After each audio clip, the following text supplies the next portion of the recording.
மணில ஆறுதல் சொல்றாங்க, எவ்வளவு சொல்லி கேட்கலன்னு சொல்லி சொல்றாங்கன்னா உங்களுக்கு அதான் சொல்றேன்.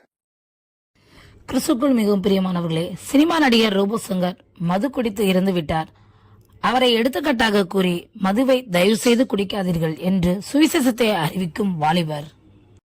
உங்களுடைய குடும்பத்தை கொஞ்சம் கவனிங்க, உங்களுடைய மனைவி பிள்ளைகளுடைய வாழ்க்கை கொஞ்சம் கவனிங்க.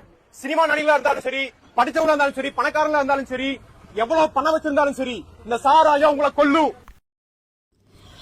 டாஸ்மாக் கடை முன்பாக நின்று கொண்டு மக்களே இந்த கொடிய மதுவுக்கு அடிமையாகாதீர்கள், மனம் திரும்புங்கள் என்று தைரியமாக உரத்த சத்தத்தோட சுவிசேஷம் கூறும் இந்த வாலிபனின் காணொலி சமூக வலைதளங்களில் வெளியாகி வைரலாகி வருகிறது.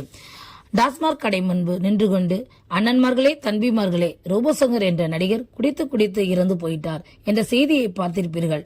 எவ்வளவோ அவருக்கு எடுத்து சொல்லியும் கேட்காமல் குடித்து மடிந்து போயிட்டார். அதைத்தான் நானும் உங்களுக்கு சொல்லுகிறேன். உங்கள் குடும்பத்தை நினைத்து பாருங்கள், மனைவி பிள்ளைகளை கவனியுங்கள். சினிமாக்காரனாலும் சரி, படித்தவன் படிக்காதவன், ஏழை பணக்காரன், ஒருவரையும் விடாமல் இந்த மதுபானம் அழித்துவிடும். அதற்கு எந்தவித பாகுபாடுமே கிடையாது. வாழ்வது ஒரு வாழ்க்கை, அதை கெடுத்துக் கொள்ளாதீர்கள், வாழுங்கள். எங்கள் பைபிளானது குடியிலிருந்து வெளிவர உங்களுக்கு உதவி செய்யும். இயேசுவிடம் வாருங்கள், உங்களுக்கு விடுதலை உண்டாகும். இதை போன்று பாவத்திலிருந்து உங்களை விடுவிக்கும்படி இயேசு கிறிஸ்து உலகத்துக்கு வந்தார். நமக்காக நம்மை மீட்க அவர் ஜீவனையும் கொடுத்தார். அதனால் மனம் திரும்புங்கள். ஒரு நல்ல கணவனாக, ஒரு நல்ல தகப்பனாக நீங்கள் இருங்கள்.